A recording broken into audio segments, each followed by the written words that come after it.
Hari Om.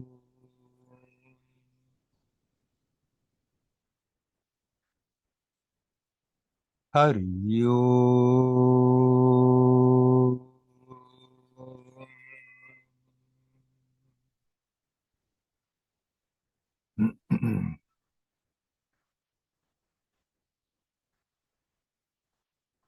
Hello, my friends.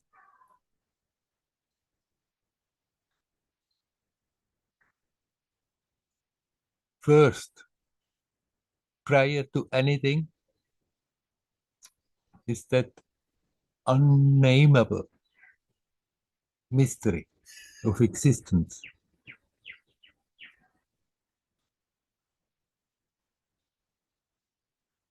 No word will really be appropriate to name it, and yet so many names have been given. God, Brahma, Allah.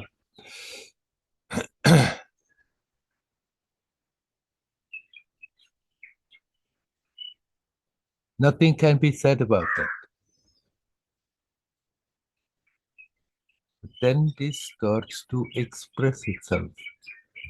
And that first expression is pure consciousness, pure love, pure energy. It's all one. That base is there for anything that is in creation. The base is there for anything that we can perceive, think of. At the base is that pure love, pure energy, pure consciousness. It's all one. In that all oneness, there are myriads and myriads of centers of perception. They are not separate, they are all one, and yet they are unique.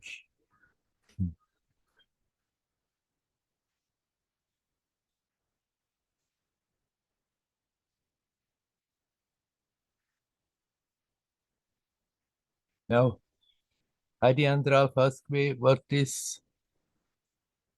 can I say more about the terms spirit, soul, reason, essence, self? And then on top of that, the difficulty comes in translating all this into German. Difficulty with terms is that people use them in different ways, in different contexts. And so it's never so totally clear. It can also not be totally clarified because most of it is prior to the intellect, prior to understanding. Now that being, that is all one, that is its unique center of perception in that all oneness, that is what I would call the self.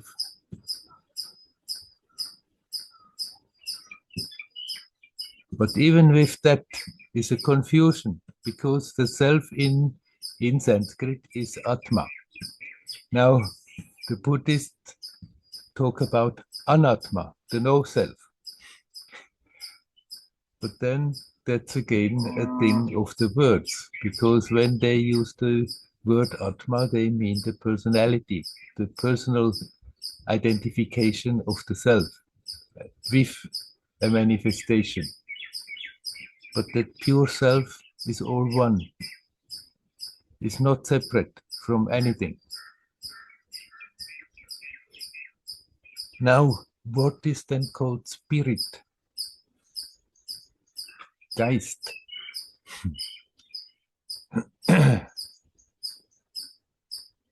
Basically, it is that essential first expression.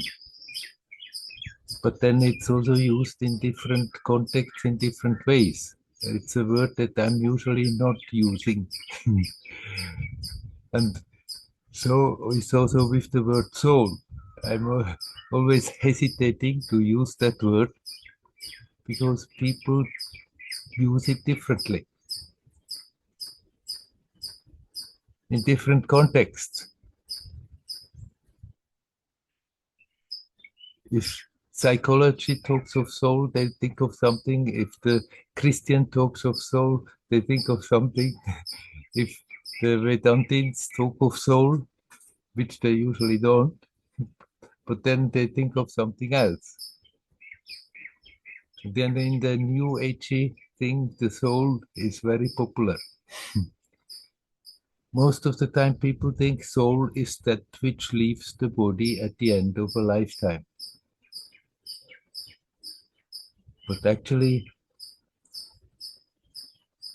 it's just that the consciousness is being withdrawn. And that which you are, the self, is prior to that manifestation. During an incarnation, the self is not really incarnated. It's just projecting an aspect into this time-space manifestation or anywhere else. And then you could call that projection the soul, but it's just an aspect of the self.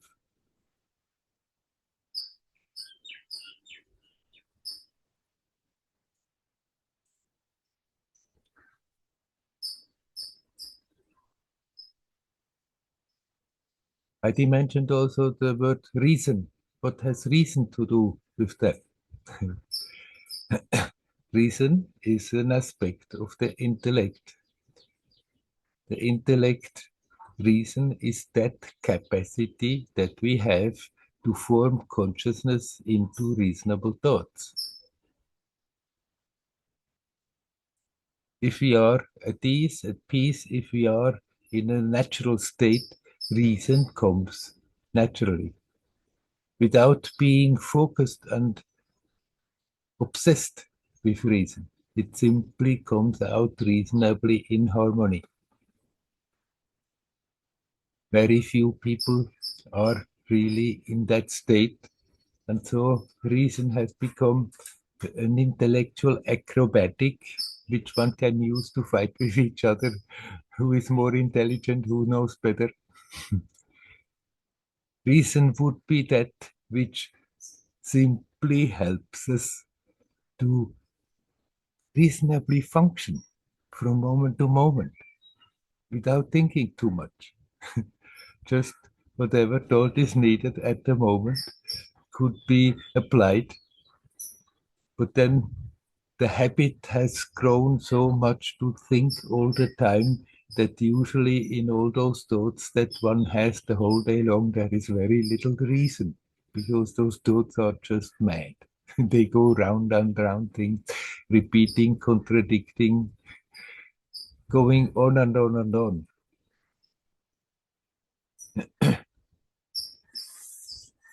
Now there is also the word mind, the manas. And there are also different interpretations. Usually when I talk about the mind, then I talk just about the flow of thoughts built up on a current of prana. And sometimes, because she asked me also about the translation, sometimes people do translate mind as Geist, but then basically Geist means spirit. And spirit is the first basic expression, the pure consciousness, pure love, pure energy.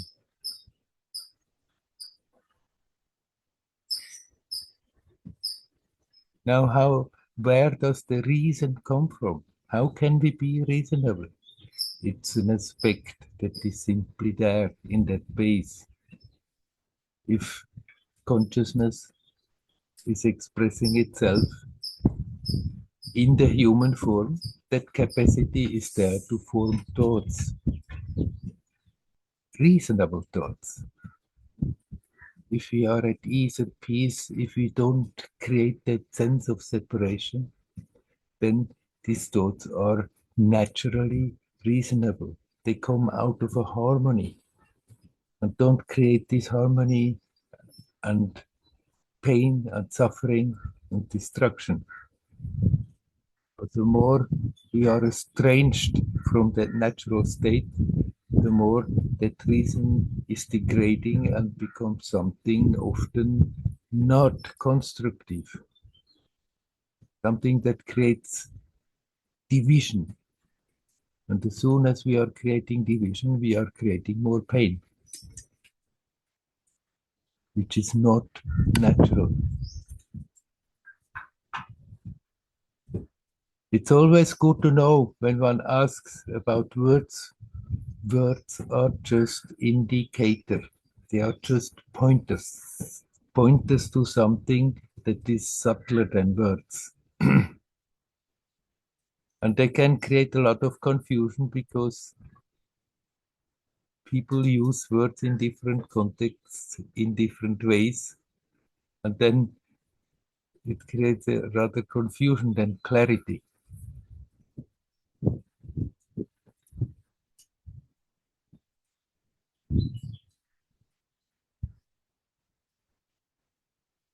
So what is called spirit often in spiritual circles, what is called Geist in German, is simply that first expression. The self, the true being, is that unique center of perception in that all oneness, in that all oneness of pure consciousness, in that all oneness of pure love and energy. There is a unique center of perception. There is no separation from the whole rest of existence, and yet there is something unique, and there are myriads and myriads and myriads of them, and that doesn't create a problem. It's just when the projection is there into the time-space continuum, into this world, and then somehow consciousness starts to identify with the projection, with the role, with the form, with what is appearing, then the trouble starts because there invariably comes the sense of separation.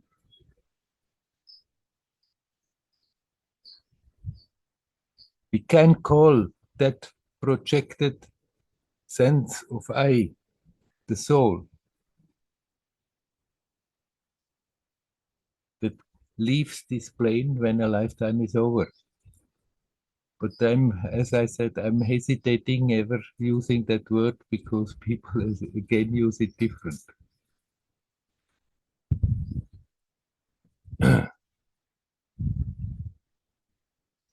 Often when people talk about from the soul, they rather mean from not simply an intellectual, but also an emotional aspect in it. But it's more than that. The more we are aware that this I in me, in the personality, is just a reflection of that pure I-ness, in pure consciousness, then the more there is that awareness of the all oneness, the awareness that there is not really an incarnation, that there is just a momentary projection, an appearance. And when the consciousness is withdrawn, then it's not more there.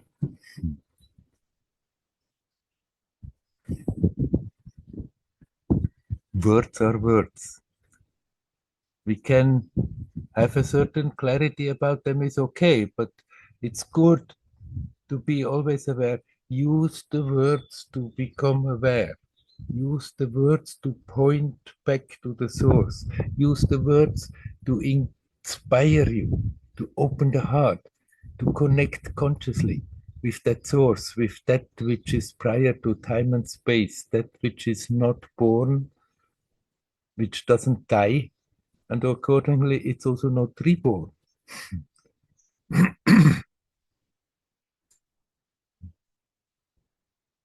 If the words fulfill that purpose, the words are good. If they help us to connect instead of being half asleep, instead of being totally bewildered and going in all directions without thoughts simultaneously, then these words are good. They are just vehicles to catch the attention and help us to somehow point back to the source. If the words are doing that, they are helpful, they are good. And it doesn't matter that people use them differently. If it's doing the job, then they are useful. We cannot express reality in words. We cannot express that mystery of existence in words. And yet everybody is aware of that. Something. Something is at the base all the time. Something that we are touching immediately, momentarily, when we say I. Something so totally familiar, and yet we cannot say we know it in the sense that we cannot really define it. It's always there, prior to any perception, prior to any thought, prior to any experience. And most of the time we are overlooking it. And all those words that are being used in the spiritual teachings, they are meant to somehow catch the attention and direct that attention back to that source, to that base, where consciousness is pure, where love is pure, where there is pure energy, the potential to manifest anything.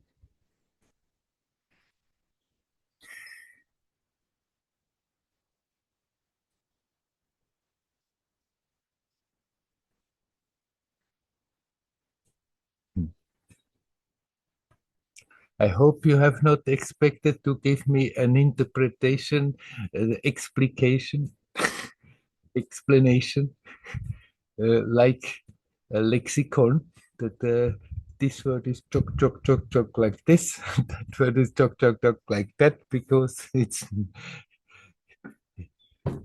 not so set, it's pliable.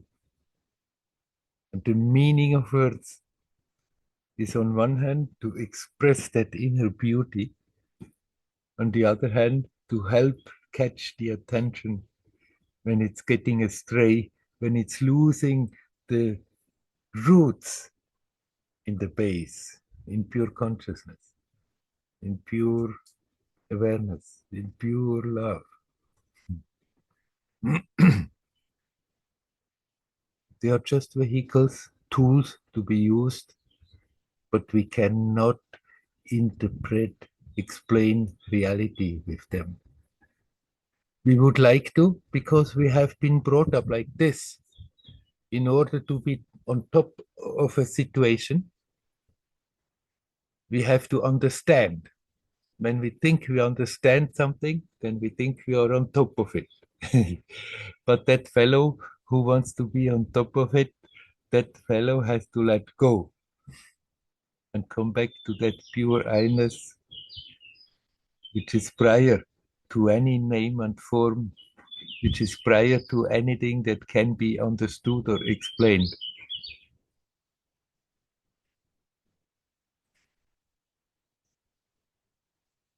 Okay, I'm dropping the subject here. Hari Om. Hari Om. And then I'm asking you, is there anybody who wants to come in to say something? You're welcome.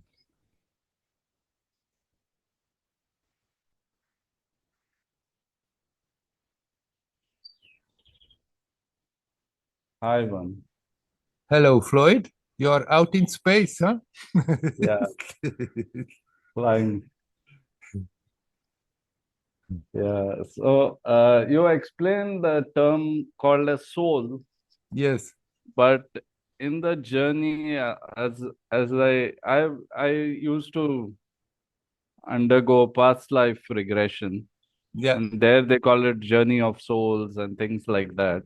Yeah. And then eventually they said the soul takes on different bodies. Mhm. So the soul is considered like some kind of software, and it goes on learning by taking on new bodies. Yeah, And then over a period of time, then I also learned how to conduct past life regression. And I still conduct it sometimes, but just as a play, because somehow it is not so, like after getting into the message of Advaita and things like that, it was like Advaita doesn't talk much about some soul which is evolving, yeah. It mostly calls everything as an appearance. So, what is this idea of soulmates? And now they also talk about twin flames. So, Yeah, is there something to this where certain, I understand that yes, to be with someone, even for me to be on this satsang and to talk with you, there needs to be some karma or some kind of uh, some kind of connection, mm, which they usually explain by means of karma. But, or even you meet someone, let's say I meet a corrupt government officer and he troubles me or he is nice to me. Even there, we need some kind of karma for, things to unfold. Otherwise, why would there be a personal mm, inclination? mm. So, do you sort of do you have you got any experience in this regard that okay, someone is my soulmate or someone is my twin flame or something like this, and or is it more like a concept? I think it's more like a concept. Of course, there can be a very strong connection between two beings who Hmm. simultaneously project into this world, and then um, uh, in the projected state, there will be a tremendous connection. But then to say that everybody has a soulmate somewhere or a twin soul or something, this is all a little bit romantic spiritualism.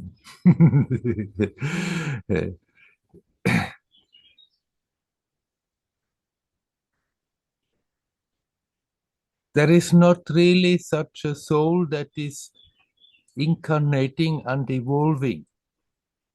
But the two there in India are the two basic teachings.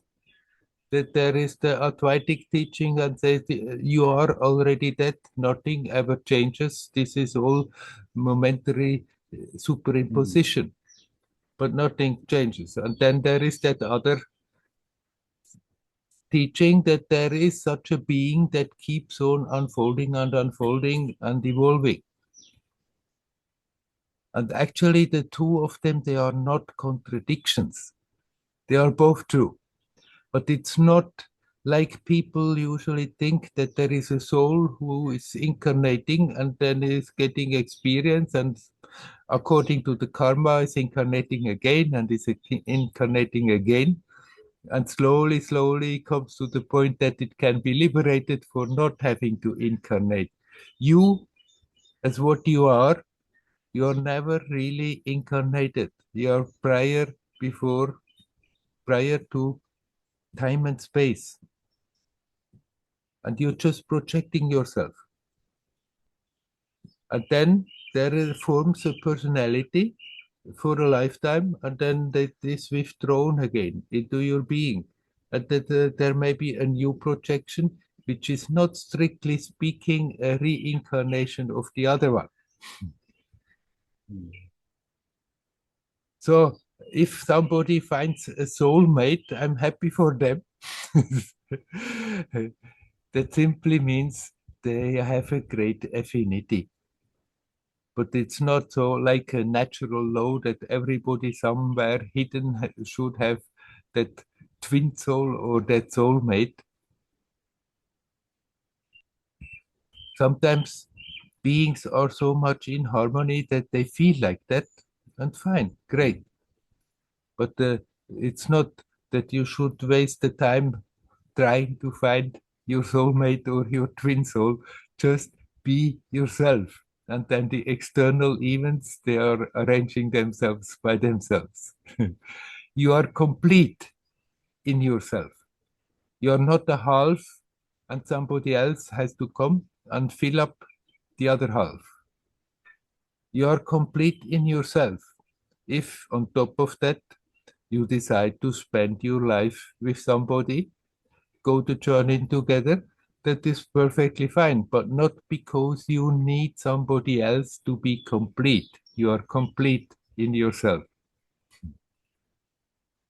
Yeah, yeah.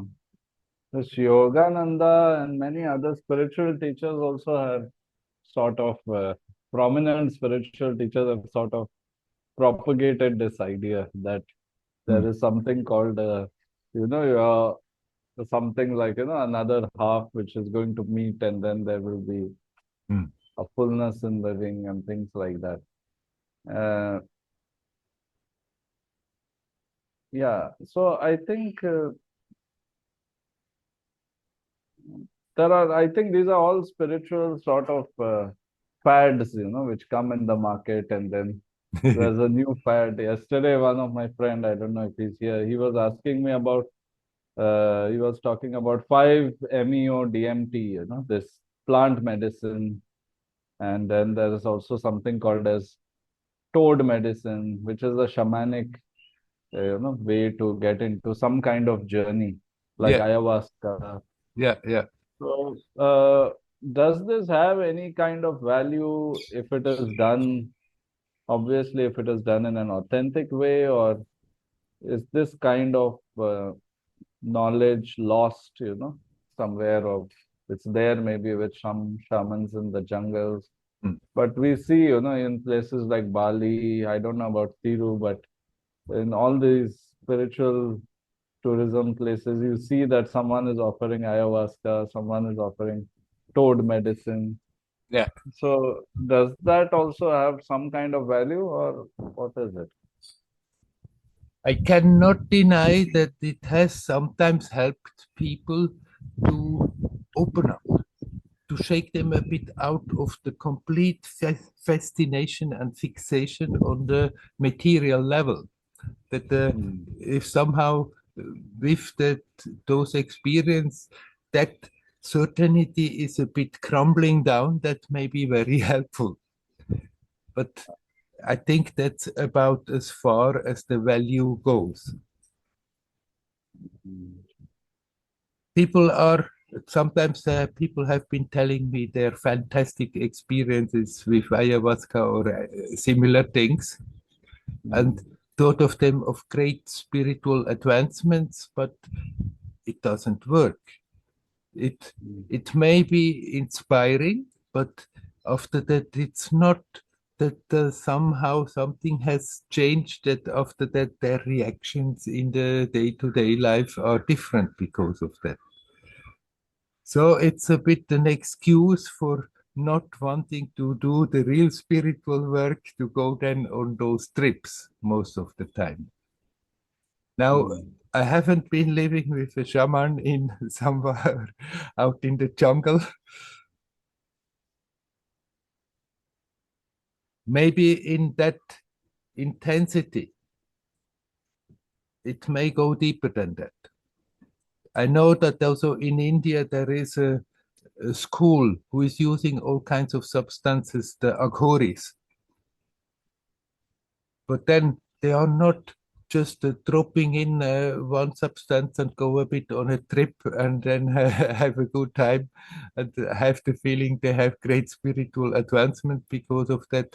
They use them in such a way that it's really shaking up their fixations, but they combine their life is a rigorous self-discipline. Because the thing is, if you use a substance, it's it's using your life force.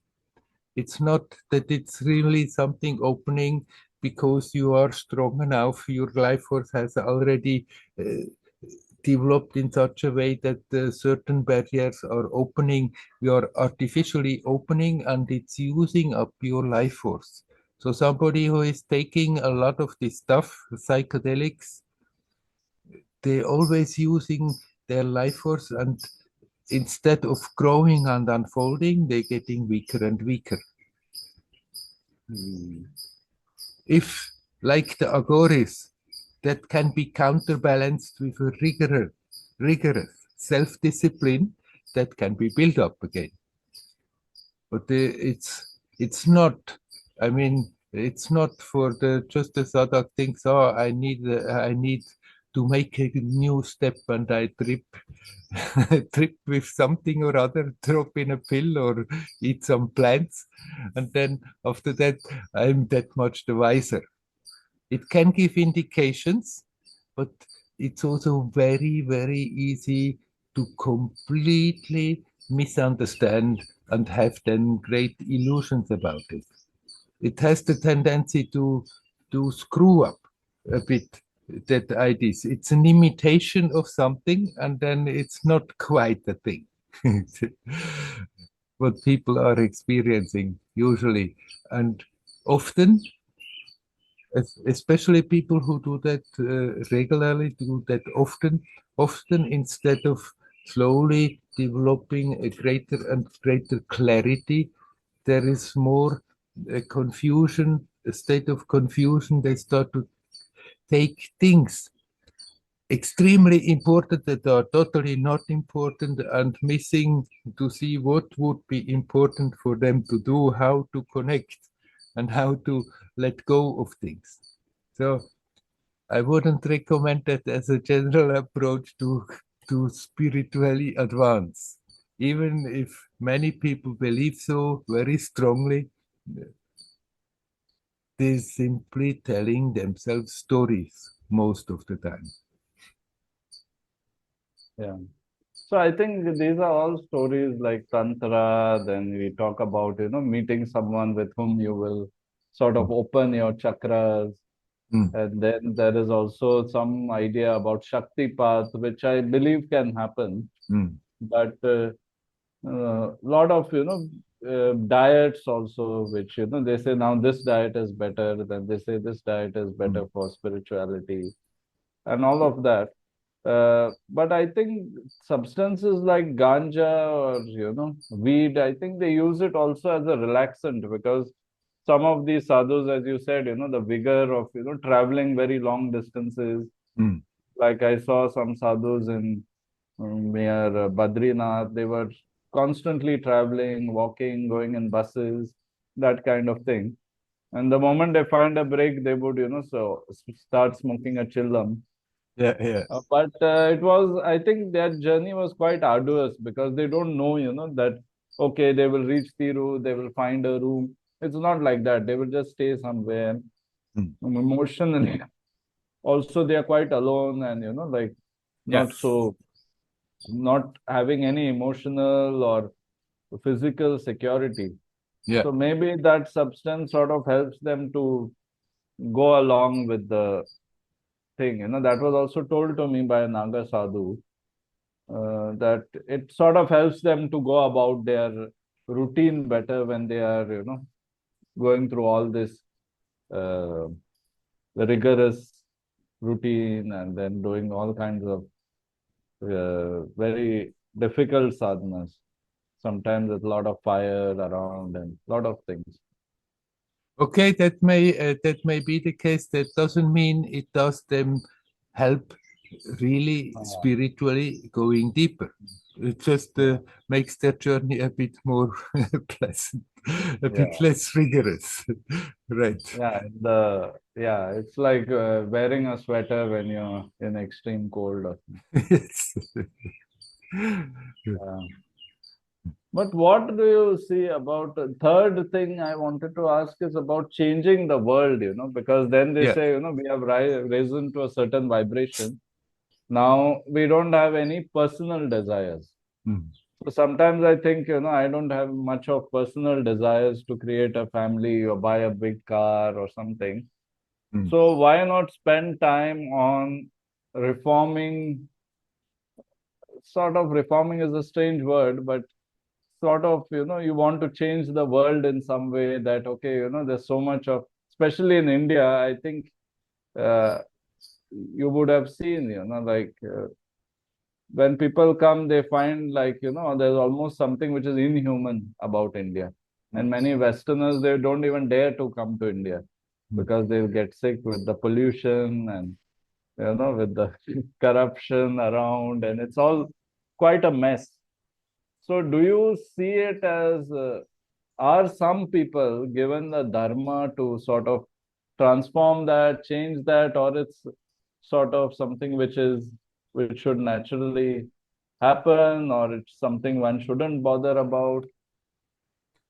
I'm sure some people are being given that dharma to Hmm. do so, that it is part of their journey, that they are doing a lot of uh, social work, reforming work.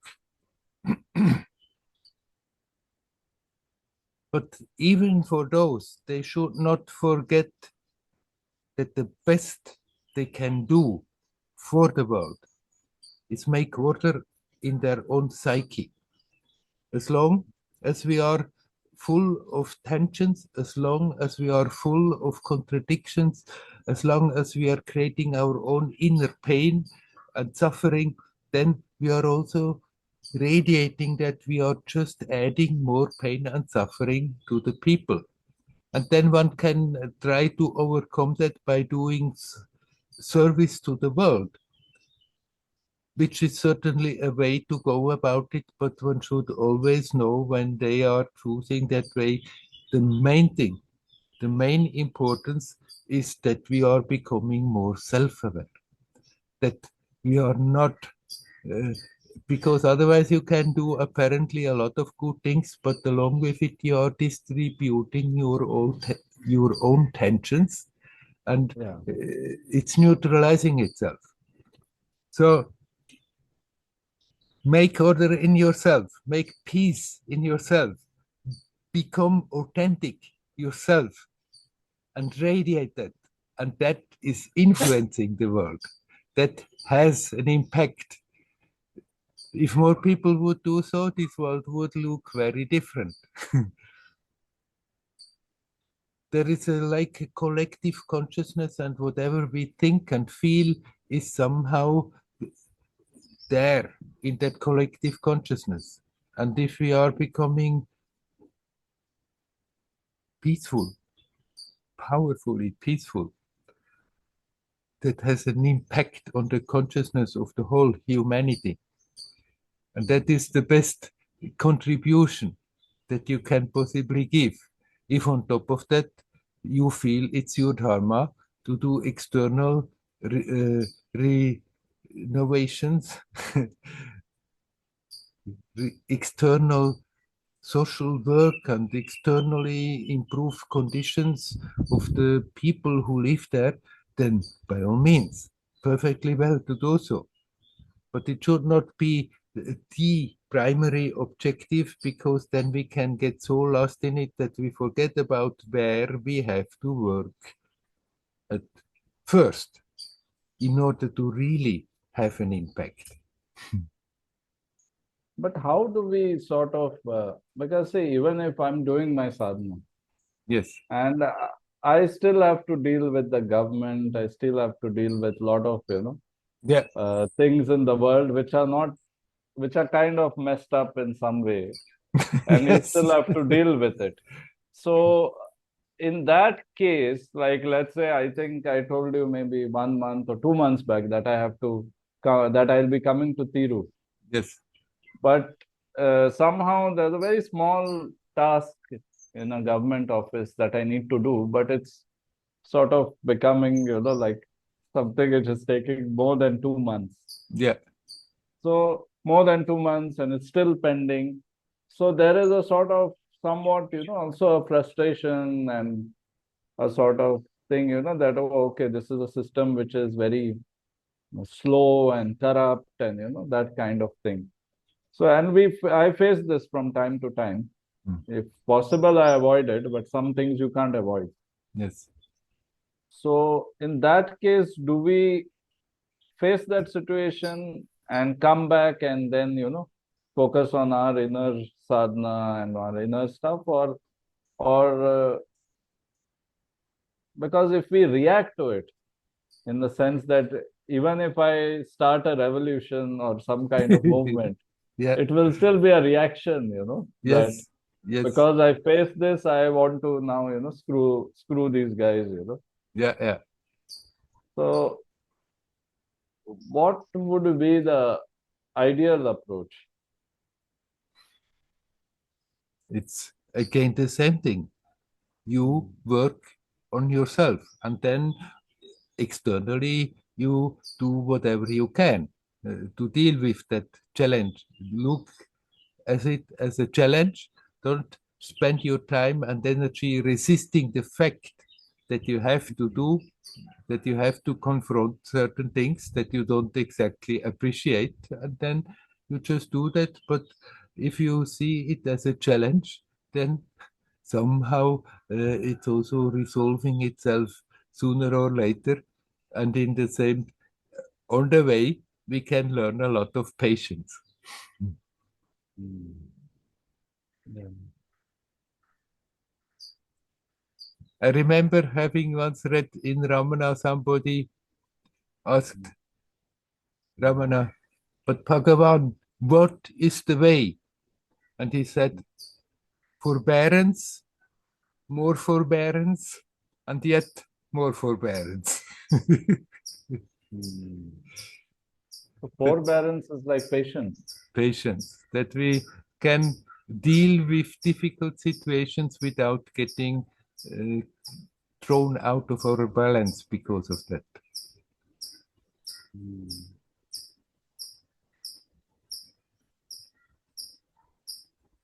So I guess you better do whatever you have to do. At the same time, learn to be quiet, at ease, at peace, in spite of the Yeah, challenge. because sometimes there's a reaction, from people who people who we know and who talk about similar things, and then we say, like, you guys are young, you guys are smart, why don't you use your talents to sort of, Yeah. change something, like the youth is dead, they are not doing anything. Maybe, like there is a sort of expectation, that we have from ourselves, from others. Also it is out of compassion, because I can go to a government office, I can understand things, I can understand things, I can deal with it.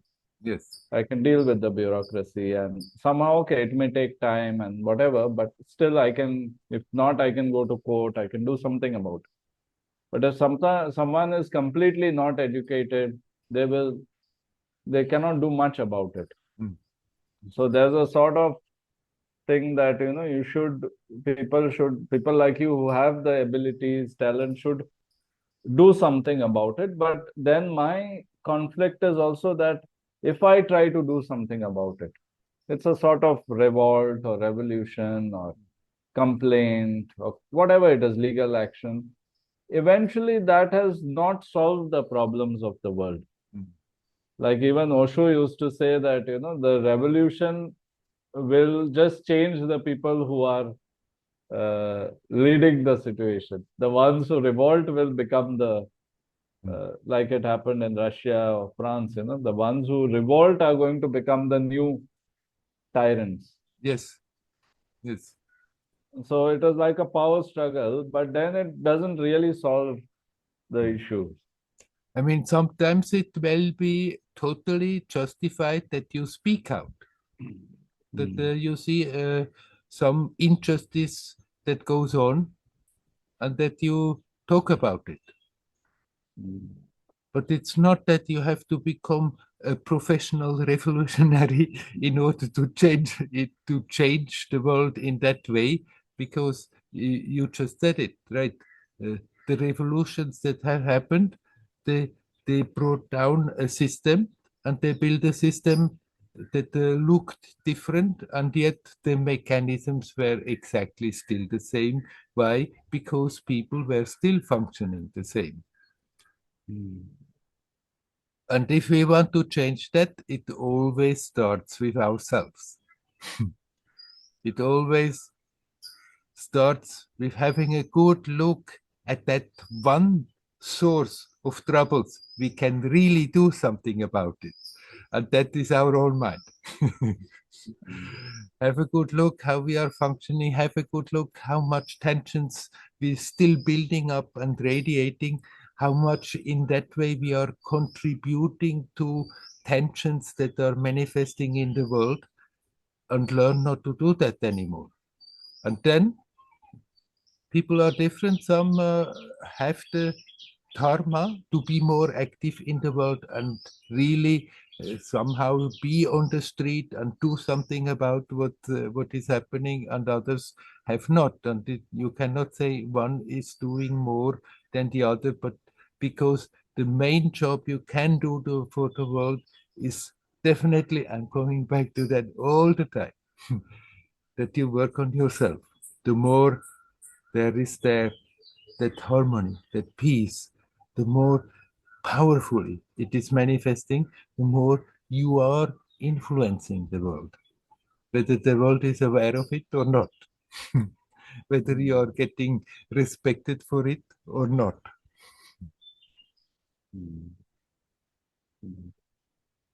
Okay, shall we leave it at that? Yes. Hari Om. Thank you. Hari Om.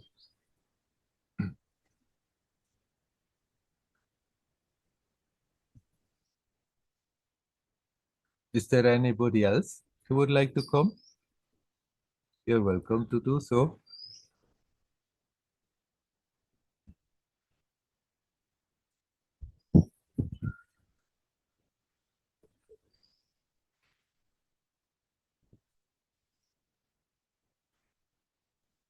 Hello, Nava.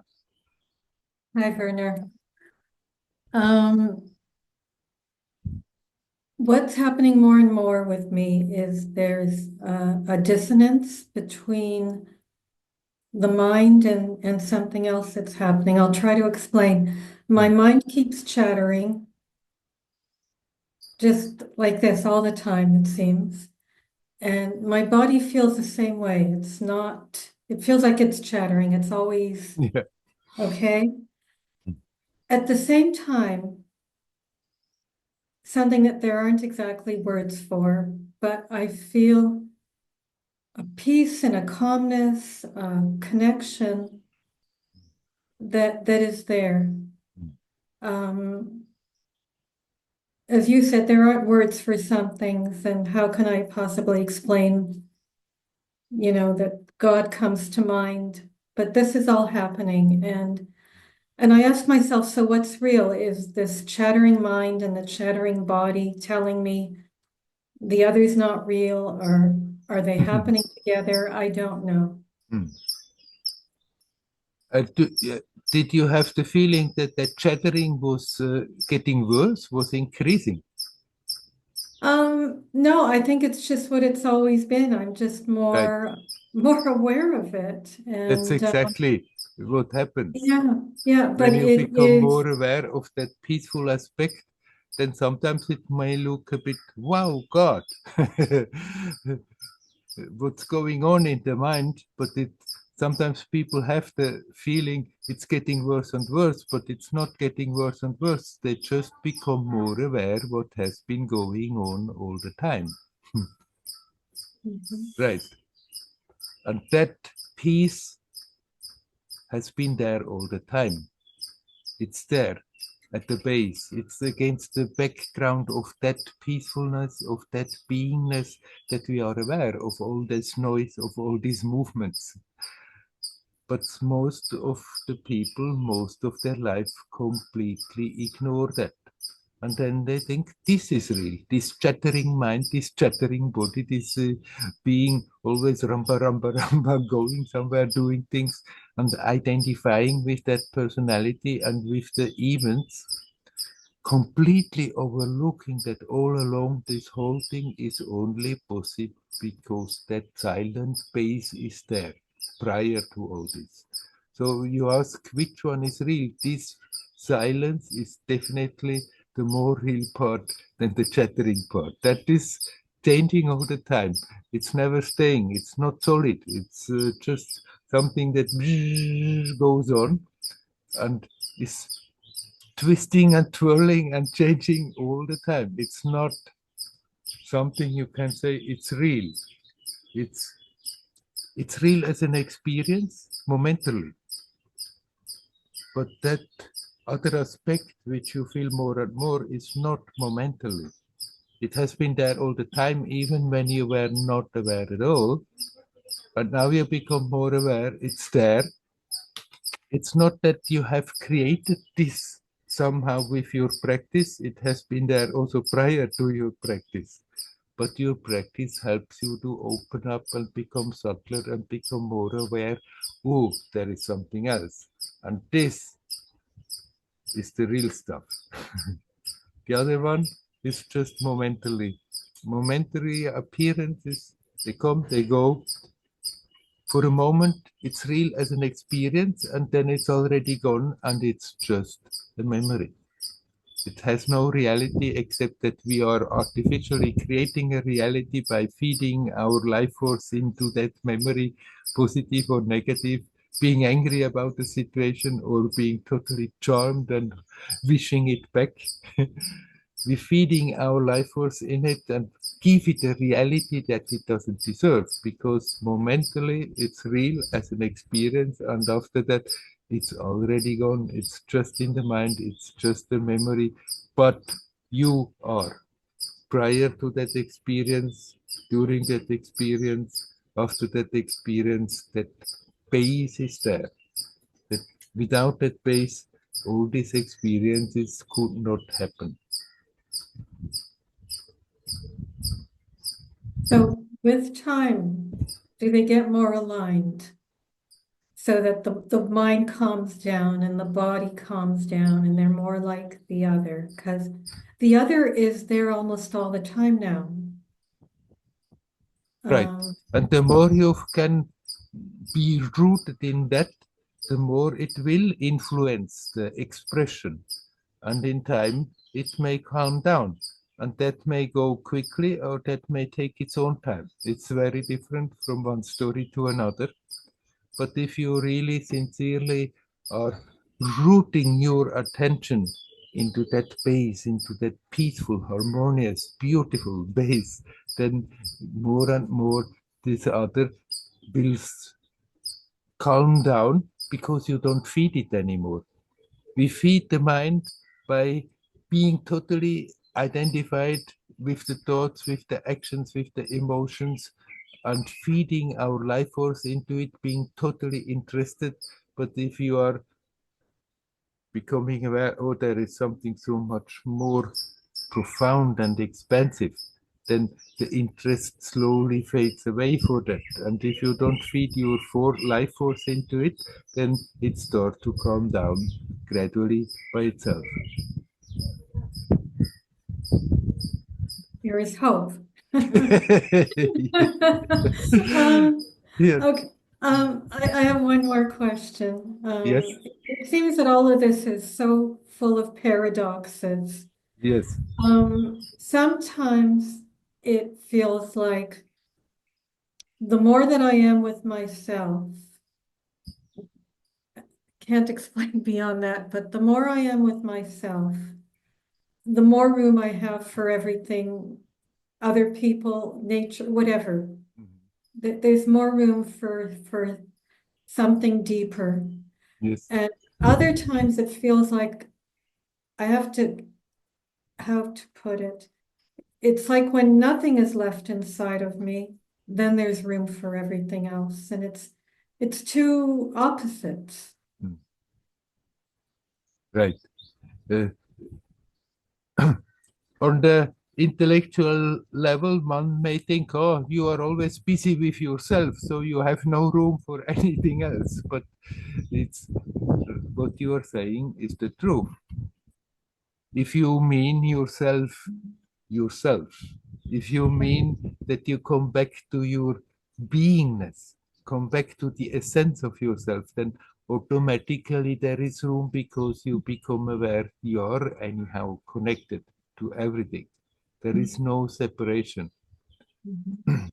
But if you are busy doing this, doing that, then thinking we are doing so many good things, but being so totally occupied, there is actually very little room to even be aware that there are other living beings also existing there. You are perfectly right. The more you're rooted in that, the more you are open and there is space.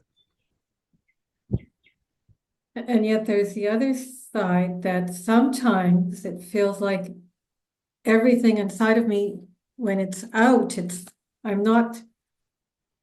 almost as if I'm emptied out, and then everything else can come in.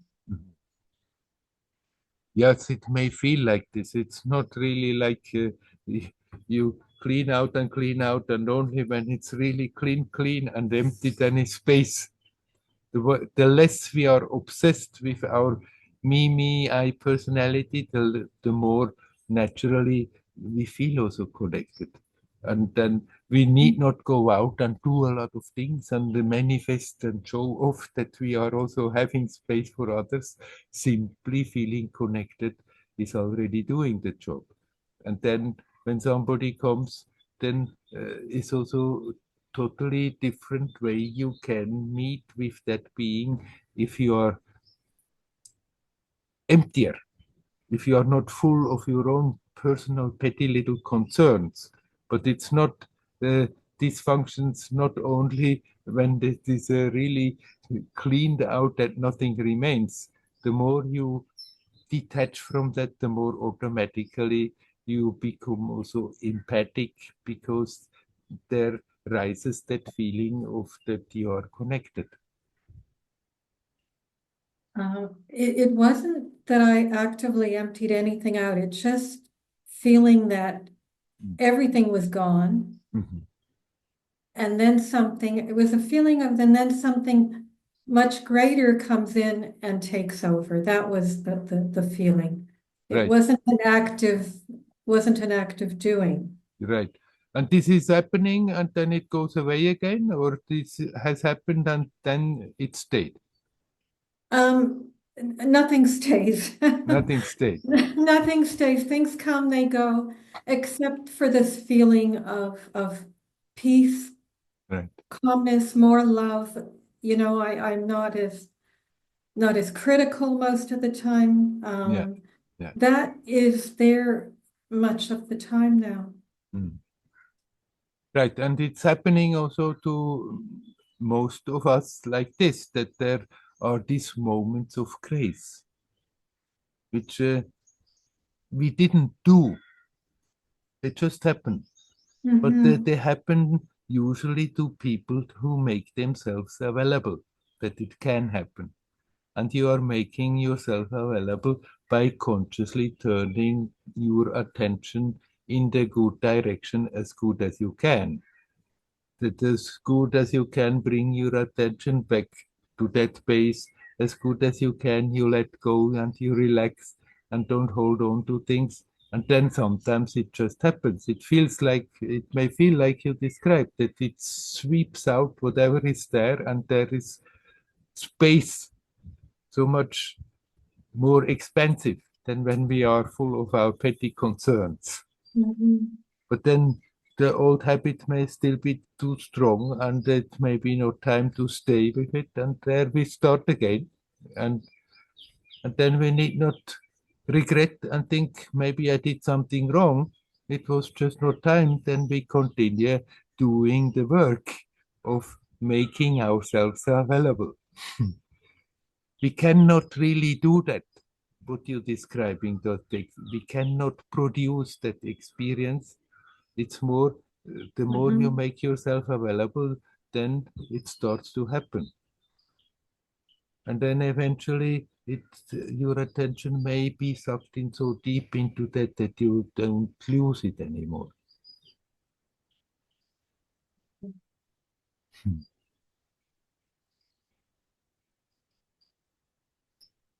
Hari Om, Hari Om, Hari Om.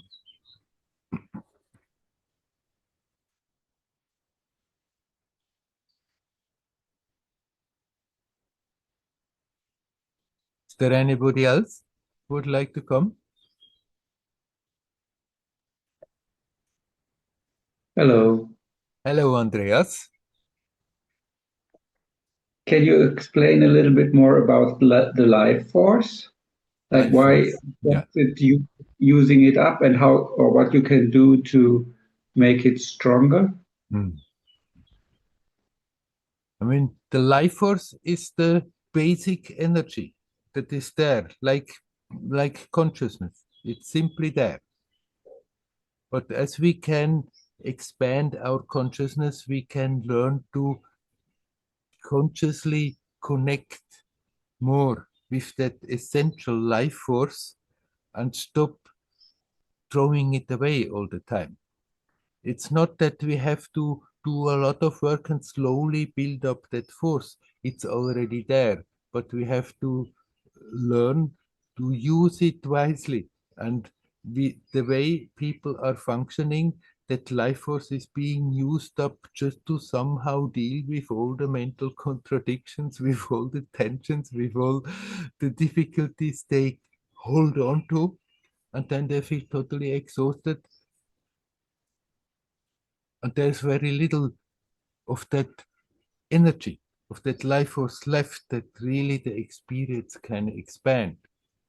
And the job is that we see how we are functioning contradictory and learn to let go, how we are creating tensions where it's not necessary, how we are doing in the mind things that is really very eating up the life force, and it doesn't really help to be more expansive with the consciousness, with your experience.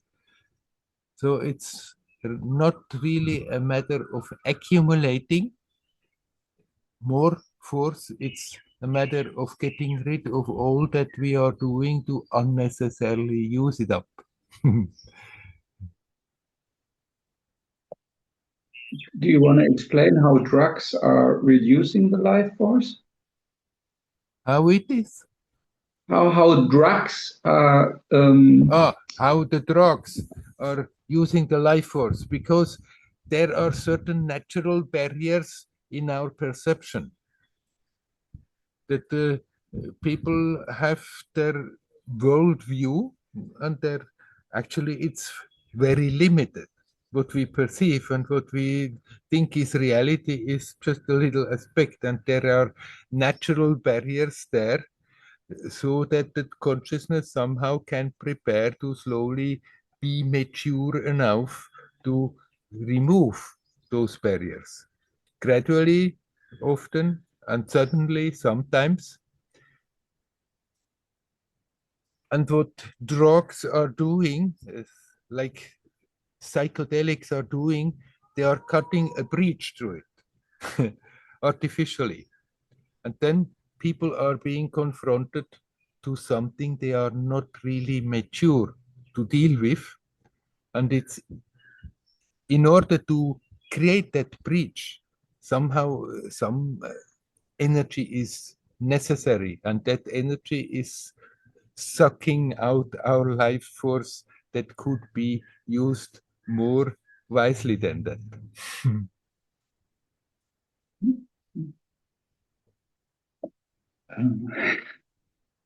I mean, it can always be repaired again. It is not now somebody who has maybe taken a lot of drugs and then listens to that should think, oh my God, what can I do? I'm lost. We can always stop throwing away the life force like this and learn to build up. I'm talking like that because in the experience it feels like that. We don't really need to build up the life force. The potential is there. There is plenty of it. But we have to learn to deal with it in such a way that we creatively can use it and express that inner beauty instead of just somehow otherwise the life force is more busy all the time repairing the damage that we are doing. what kind of damage? Damage to the body, damage to our psyche, that our actions have reactions, and then a lot of life force is needed to deal with them, to that we can stand them, that we are not freaking out and being swept away. Could you say that you're wasting your life force when you're too much involved in your personal story and your personal thinking? That's exactly what I'm saying, yes. because, Sorry. because our concern for our personal story is always so much identifying with something separate. It's instead of consciousness naturally wants to be expansive. And instead of letting that consciousness expand, we force it in that little bubble with our concerns, with our fears, what is going to happen, how do they like me, and what is the income next year, and all the personal concerns one can accumulate. Then one is forcing the consciousness to turn around in that little bubble, and it's painful and it needs a lot of energy. That if we don't do that, then it's simply there to support that unfolding process effortlessly. But how to deal with this thoughts, like what is the income next year, or like do they like me? Mm-hmm. Then we can see what they are doing to ourselves. Then we can fight the thoughts, and there we are doing again, having again quite a struggle. Or we can accept, okay, these thoughts are there, these concerns are there, so let them come. See how they are feeling. See what they are really doing right now in my body, energetically, how they are manifesting, and then learn to detach from that. Learn not to feed it. Learn not to feed them with thoughts. I'm having the full right to be concerned like this because who never knows what is going to happen, and da da da. We're always justifying that I'm totally right to do so, not becoming aware how we are just harming ourselves. And when you start to observe that process, then naturally you start to take a distance. And from that perspective, the same thing which one felt always obliged to defend and justify and bang on the table, you become aware of it's not worth the trouble. It doesn't mean anything. It's a useless waste of energy to be so concerned about this and that, about whether everything is on this material level just or not. Everything is just. We can be concerned about that all the time because never it's always just on that level.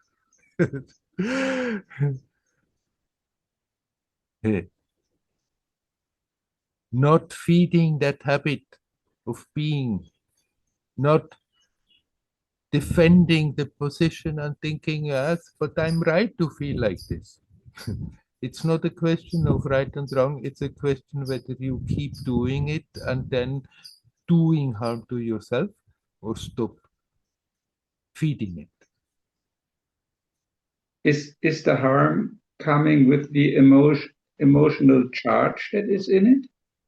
The harm comes in so many different ways, but the more that identification is there, the more I'm indulging in these concerns, the more there is a permanent tension there. And just to deal with that tension is like eating up your life force. Just to live in a permanent tension is using up your life force. Is tension another word for stress?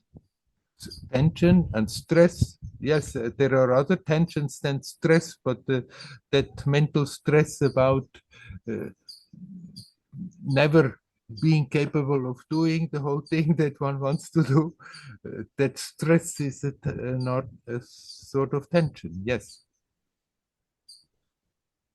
Yeah, right now I'm thinking, I mean, in 6 weeks, I would have to start a side job that is just like 4 hours a week, but it's very well paid. But I don't like it anymore. So I'm struggling. Should I do it or should I not do it?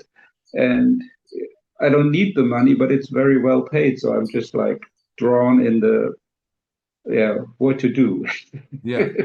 Then when you think of that, then you look at it and then you decide, okay, I'm going for it, but not with a negative attitude. Oh, I'm actually, I don't like to do so, but I'm doing it because of the money. Then you go for it as a new adventure. Okay, there may be a lot of situations that are not necessarily to my liking, but why not take it as a challenge? Don't go like, oh God, I'm going to do that. But there you already sort of putting yourself in a position that is likely after that to really unnecessarily eat your life force away. But if you go with it and decide, okay, I decided, so then I'm going for it, then you go with a positive attitude and actually facing then willingly that challenge and not resisting the fact how it is when you are in the midst of it can be a very profound experience, an opening experience. So either you think, oh, to hell with the whole thing and you don't go for it, or then you think, okay, then let me go with a positive spirit that I can also use that situation which I don't like anymore, but then I can use that not necessarily most pleasant situation to go deeper into my own resources. Okay. Yeah, I'm more on the track of just saying I drop it because Yeah. then I have more resources to look for spiritual practice. Because it's on the same day when I visit my uncle who I take care of, and then it always takes long days. And yeah, I don't think I'm ready yet to really have no resistance against. Yeah. The resistance comes up when I think, okay, this comes, and the whole day I'm busy with stuff that I really don't like so much. Right. Well, I'm not going to make the decision for you. You decide, but decide in such a way that in either or you can make out something creative of it. You can make something creative out of it. Okay. Thank you. You're welcome. Hari-Om. Hari-Om. Hari-Om.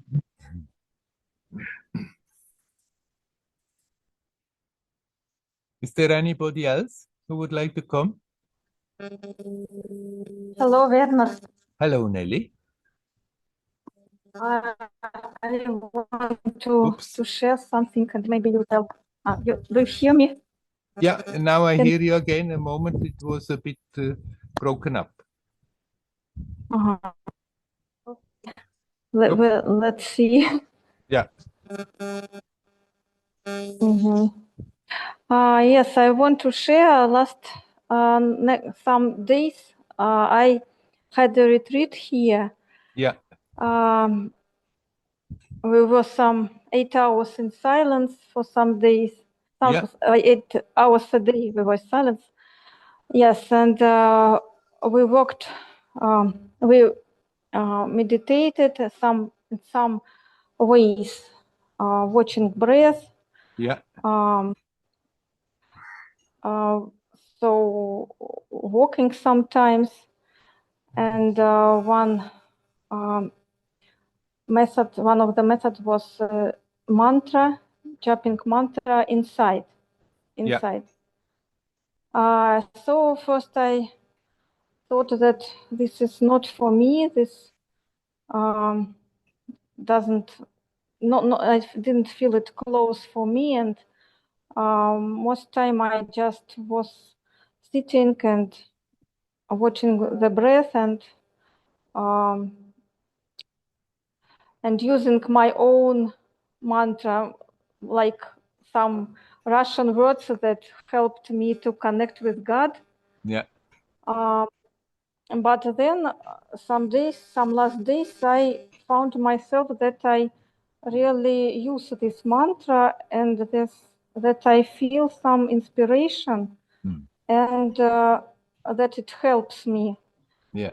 And today I practiced with this mantra, so I felt this wish to use it from my from my own.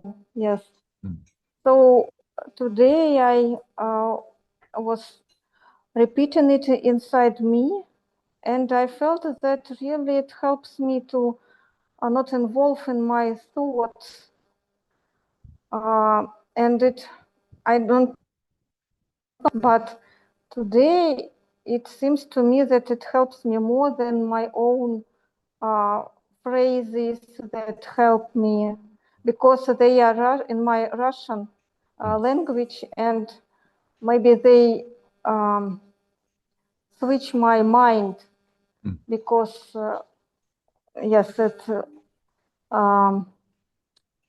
forces me to think, maybe to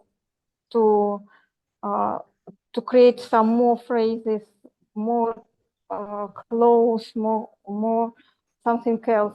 But this mantra, it's not my language, and mind maybe doesn't understand what it is. And I feel that this connects me with God, with my nature. It seems to me today I feel this experience, and yes, today it works very good. I don't know how it will be next time, but but now I feel very inspired of this. So I wanted to share. Maybe you tell something about that. I would just not give up your old practice completely, but then when you feel like, you can include that mantra that has now come like this, but you can combine it with what you are ever practicing anyhow. You can easily watch your breath and do the mantra at the same time. Yeah. Right. And if the mantra stays and remains with you, then you integrate it in your own approach. And if after some time you feel, okay, it's like fading again, then you let it fade again and you continue with whatever you have been doing before. I just wouldn't stop doing what you have been doing because of it. When you do chant the mantra, then at the same time you do your other practice as you did before. Yes, I combine them. I Yeah. watching the breath and repeating this mantra. Yes, I like to combine it, not Yes, only yes. mantra. Yeah, yes. One Okay. one can pick up a certain approach, and then sometimes new aspects comes in, and we do them sometimes, and after a while they fade away again, or then we really pick them up and integrate them, and they remain. So on the way, everybody is in a way creating their own path, their own approach. We can get inspiration from the traditional blueprints that are there, and pick up what we can, but finally everybody is creating their own path. But it's good not to do one day a bit something and then, oh no, it doesn't work today, then do another thing, and then do another thing, and then do another thing. Have your basic approach, and then if on the way certain aspects simply drop off, that's fine, but you continue your natural approach, what is natural for you. And then when suddenly something new comes in like this, you can very well be open to integrate it, and then you will see whether it will stay or whether it just is there as a temporary inspiration. Mhm. Okay. Thank you, Werner. You're welcome. Hari Om. Hari Om. Hari Om.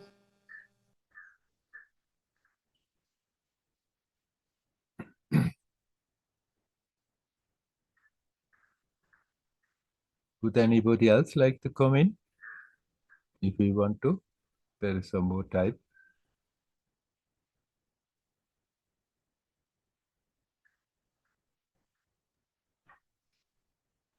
Hello.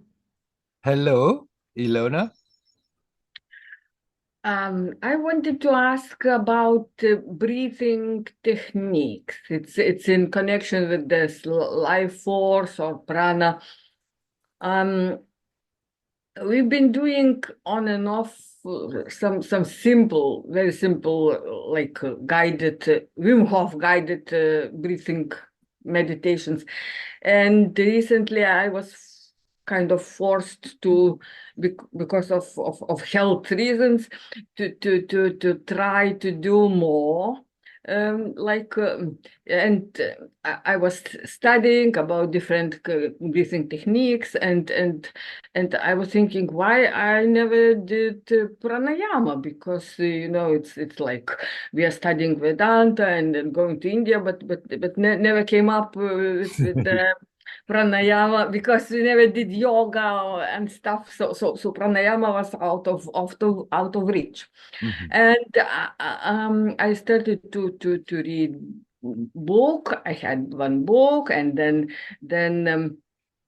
on YouTube I found one guy who I could trust, and I started to quite simple techniques, and everything else is variations of different pranayamas.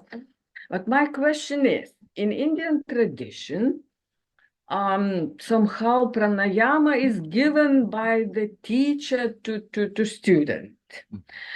And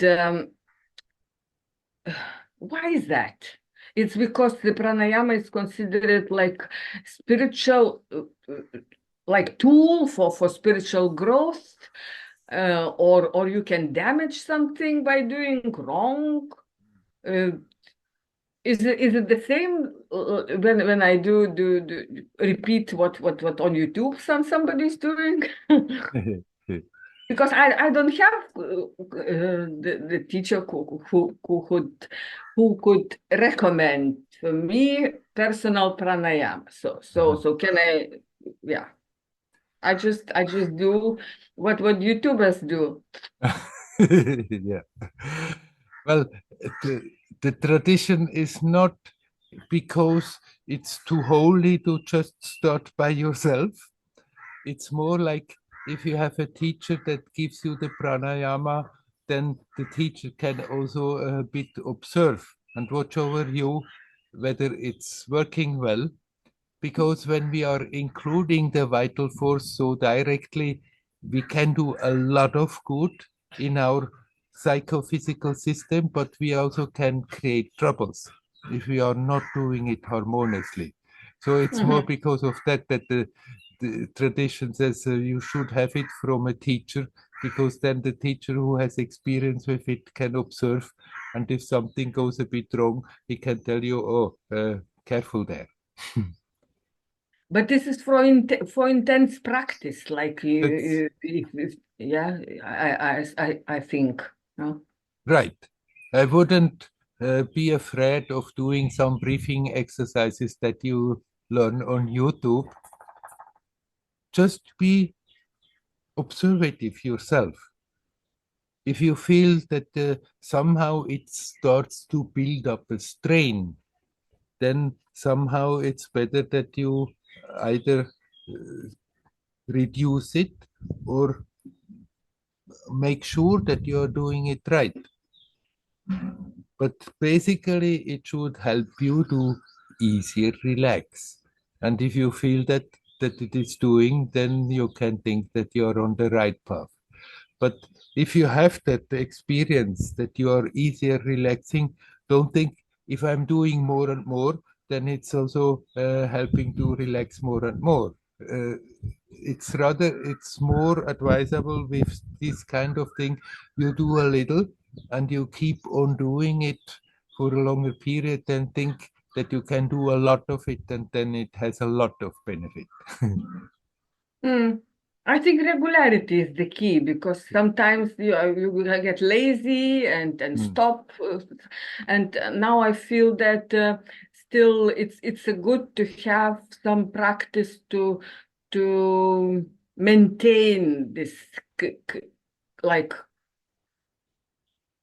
I don't know, cleanliness of our mind and body. It's so Right. so yeah, because otherwise, yeah, we get lazy. People, I mean, I get lazy and they do nothing.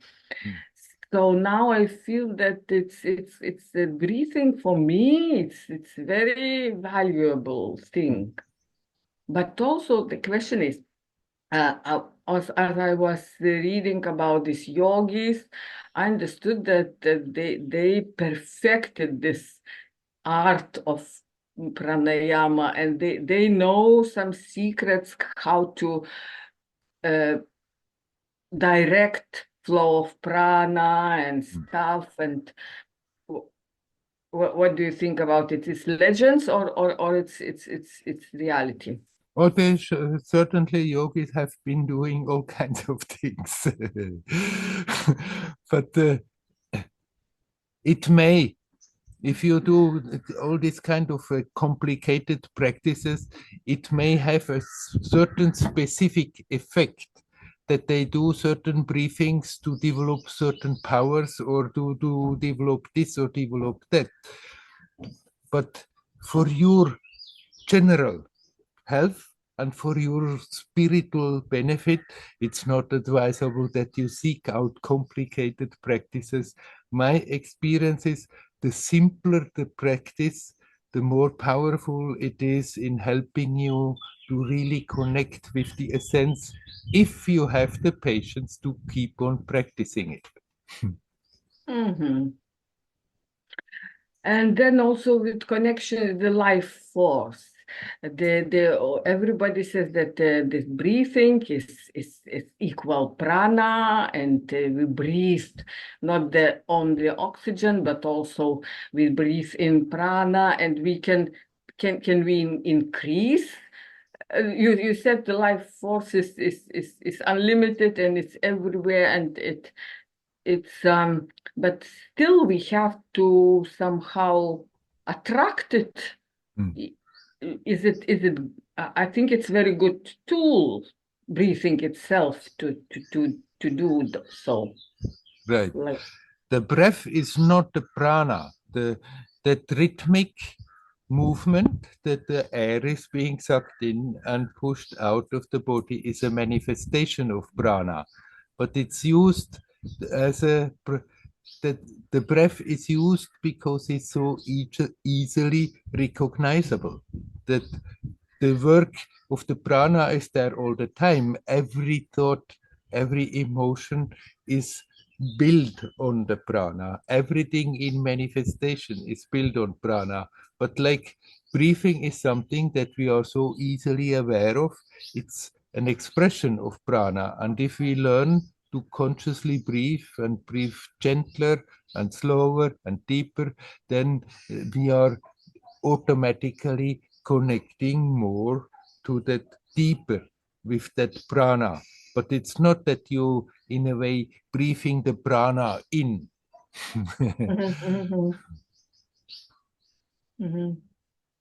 But if you breathe in deeply, then you're getting also more air into the body, which is also on the physical level a very healthy thing.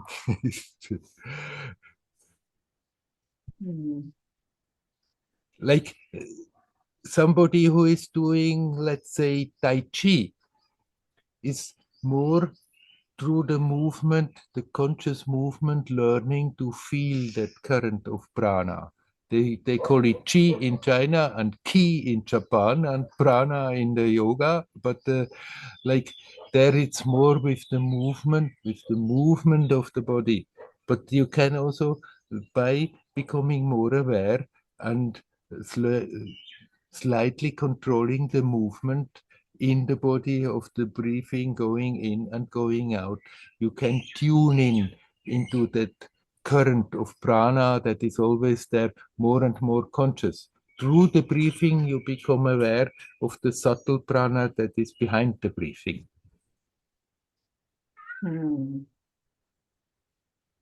And if you do it gently, you can very well do it what you learn from the YouTube. And if you feel there is a tension building up, then you slow down a bit and see where it is coming from and avoid to do that. So far it's very good. Very No good. tension. Yeah, good, great. No problem with that. No. Yeah, yeah.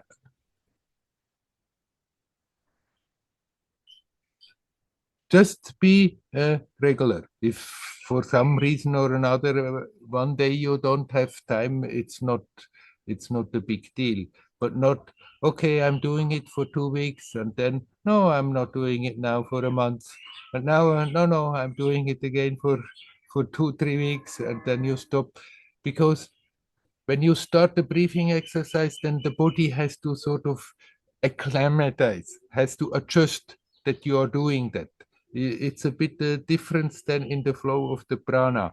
And when you stop, then the body again has to adjust to the situation that this is now not more happening. And if you do it, and then you stop, and then you do it, then you stop, then the body always has to is busy adjusting again to the new situation. But if you rather take a small program, but keep it going, then the body is adjusting to that and can get a lot of support on the physical level, energetic level, and also it helps to quieten the mind and become more easily connected to reality. Yeah, that's what I feel. Not only for the body, but also I feel lighter. Yeah, like nice. Energy feels lighter, and Yeah. mind feels quieter, and body feels lighter. Yeah. Right, and that what happens to people when they feel that they are tempted. Oh, if that feels lighter, so that I do more, then it feels even better. But then there it can be get a little critical eventually, that your system is being overcharged, and instead of doing good, it can do harm.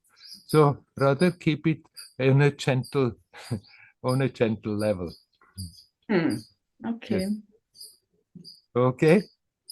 Yeah. Thank you. I wish you well. Hari Om. Hari Om. Hari Om.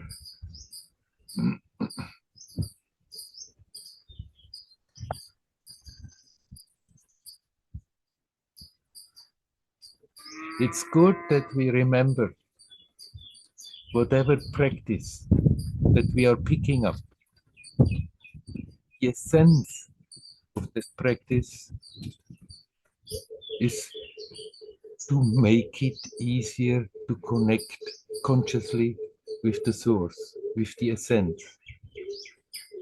And any practice that helps us to do so is a good practice. If on top of that we are including the body, then it's good to be aware, it's to remain harmonious, not to force the body into too much strain, not to somehow do something that we instinctively feel is no good, but to harmoniously include, and then it can be that much more powerful. But the essence of it, of all the practices, is it's a crutch for the mind, it's a crutch for the usual human psyche to catch the attention and then consciously connect with the source. And if that is happening, then the practice is good no matter what we are practicing. I wish you all well. Hari Om. Hari Om. Hari Om.